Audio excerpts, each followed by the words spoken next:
What's up? So these are the 5 things that I think that if you do them, most of your problems will go away. Now I don't know you, so it's like not 100% accurate, right? There could be some problems that you have that these 5 things won't solve. But for the most part, almost everything that's going bad in your life can be solved if you work on these 5 things. So let's start with the most important one, right? The first one, which is a relationship with God. Now I know a lot of people are like, oh, I've heard this before, I'm just gonna skip it. But I ask that if you actually want to improve yourself, if you want to solve most of your problems, that you actually listen to this first part. So God has created us, right? And he wants a relationship with us. But we have sinned, right? Romans, if you want verses, we think Romans 3:23 is a verse. For all have sinned and come short of the glory of God, right? We have all sinned and we're all imperfect, right? And to be with God, we must be perfect. We must be righteous, right? So because we're not perfect, we can't be with God, right? We have done crimes against his law. So we are imperfect. We cannot be with him. And he knows this. So that's why he sent his son to die in our place. And it's by believing in his death, it's by believing in Jesus that we are saved, right? And we have a relationship with God.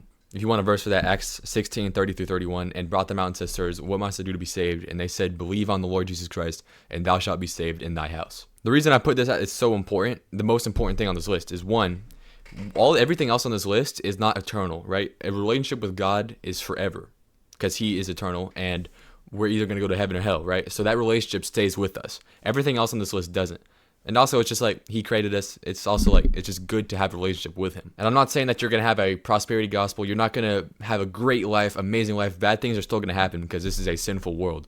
But I'm saying that for me personally, my life has gotten better knowing that I have a relationship with God. If you don't believe in God or if you don't know about it, I just ask you to go out on a limb and start researching it. I'm not saying that you should believe like blindly. I want you to actually go research. Don't just shut it down and be like, no, God does not exist. I ask that even if you already done it before, please just research it once again because it's the most important thing. After we die, we either go to heaven or hell. I just think that there's a big return on investment in researching the idea of God. So if you do have like skepticism about it, I ask that you just research it. If you'd like to learn how to be saved, I do have a video in the description. At the end of all my videos, I also do plug it. It's over here. So yeah, please just research it. It's the most important thing on this list, but let's get on to the other 4 things. The second thing is physical health, and this is a category. This isn't just one specific thing, because if I said that here's the 25 things you need to improve your life, you're not going to click on that video. I said 5 because it sounds better, but they're very small things, right? They're not super big. So what are the things to improve your physical health? Exercise, diet, and sleep. For exercise, just go to the gym every once in a while, or a couple times a week. Get like a schedule going, right? I try to do every single day. I don't always do every single day. I probably do 5 times a week, right? That's what I do.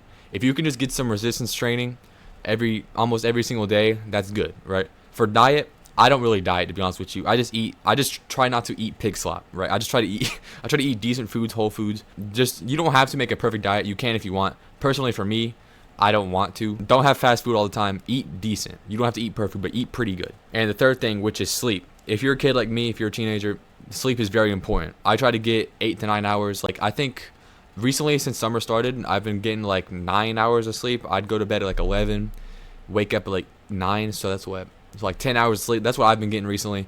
I really advise I don't wake up to an alarm because I'm just like, I want to get as much sleep as possible. So just go to bed somewhat early. If you can go to bed before like 11 or 10, that's where I try to aim it at. Like last night, I think I did 11, but 10 to 11, that's like right when you're about to start getting like a good amount of growth hormone. Because if you don't know, like growth hormone spikes around 11 to 2 a.m. So if you're asleep at that time, you get more growth. So just try to sleep at a decent time, 10 to 11 p.m. and then try to wake up 8 or 9 hours later if you can, especially during summer because we get a lot more time to sleep. So yeah, just get a lot of sleep.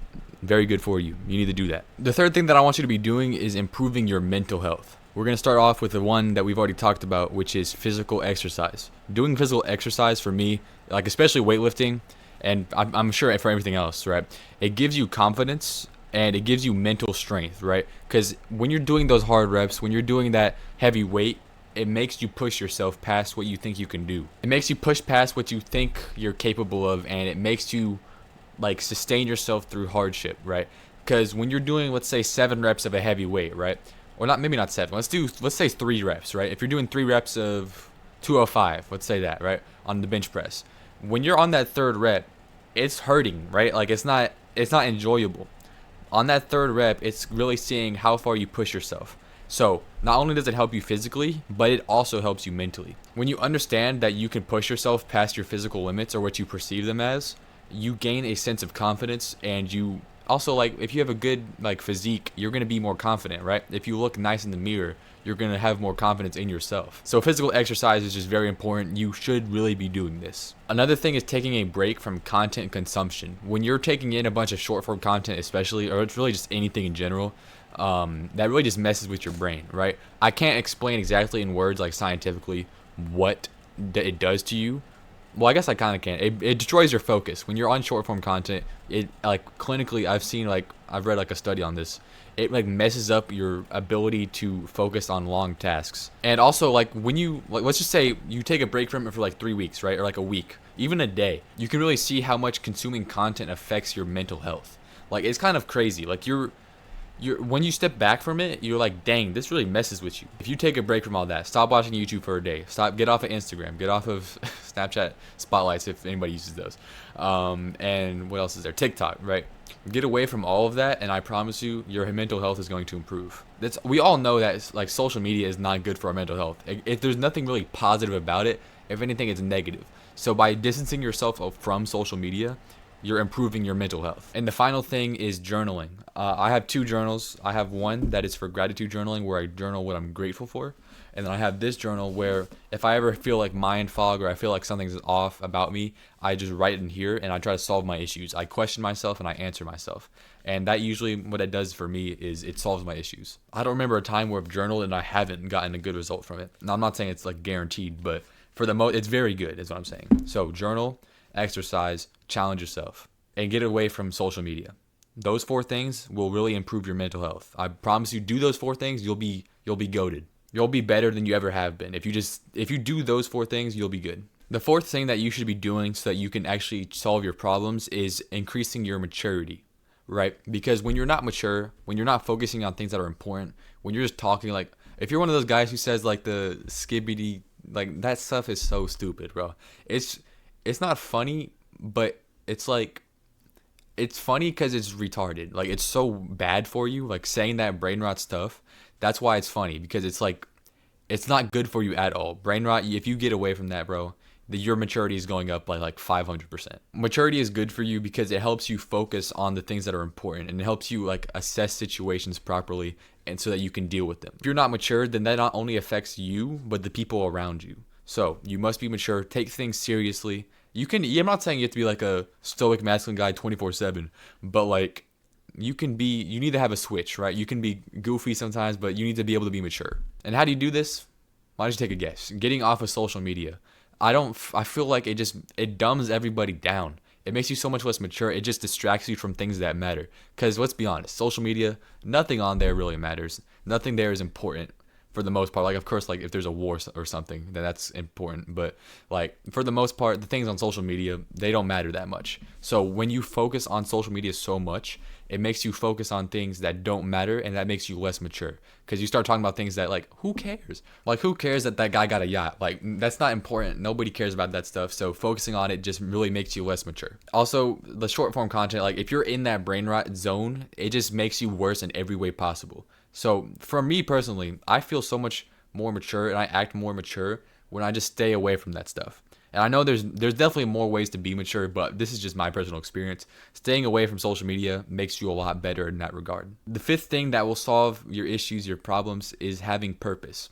Purpose is what gets us up in the morning. It's what pushes us to do better. It's what guides us in this world, right? Because if we don't have a purpose, then we're just floating around here. We're just walking around for no reason. We're just chilling, right? So for this section, right, how do you find purpose? Find something that gives you fulfillment, something that gives you happiness in doing, and pursue that. And you have a purpose right there, being the best at whatever it is. For me, let's say my example, right? Doing YouTube gives me a sense of purpose, gives me a sense of fulfillment. So when I do it, I feel like I'm going somewhere, right? So find whatever your YouTube is, right? Whether it's like hockey or something, right? Whatever it is, chase it, pursue that. And you have a sense of purpose, and you have a direction in life. And it's like a career as well. Like, if you want to be an engineer, that's a purpose in your life, to be the best engineer, or the best one you can be, or a good father, or a good teacher, right? Whatever it is, if you find that sense of purpose and you pursue that, then you are going to be so much happier, because there's happiness, and then there's like a sense of fulfillment. And that sense of fulfillment, you can't get that anywhere else. So find something that gives you fulfillment and pursue that. and you have a purpose. I could be missing something too, but that's just what I believe. And yeah, that's all I got for this video. Those are the 5 things that will change your life, right? That'll solve 99% of your problems. Increasing your mental health, your physical health, your maturity, your purpose, and a relationship with God, most importantly. Those 5 things, they will change your life. Do them to the maximum that you can, and you're good. If you'd like to learn how to be saved, I have a video here. If you'd like to learn how to start self-improvement, I have a video here. Thanks for watching. Praise God.